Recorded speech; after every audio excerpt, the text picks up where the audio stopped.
Good morning, respected teachers and my dear fellows. Assalamu alaikum. To the mentors who shape minds and touch hearts, I wish you a joyful Teachers' Day. Today, I'm super excited to say a few lines on teachers. My dear friends, books give us knowledge, but teachers convert it into wisdom. Teachers plant seeds of knowledge that grow forever. Our knowledge is incomplete without teachers. We can only search terms through Google, but to keep the things in mind very clear, my teachers are always here.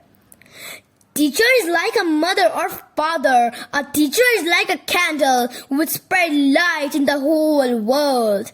Teachers make good citizens, and good citizens make good nation together.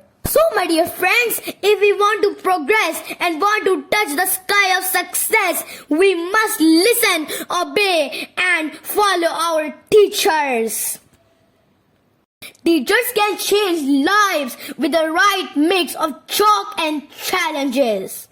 I want to salute and thanks to my teachers from the core of my heart. Thanks.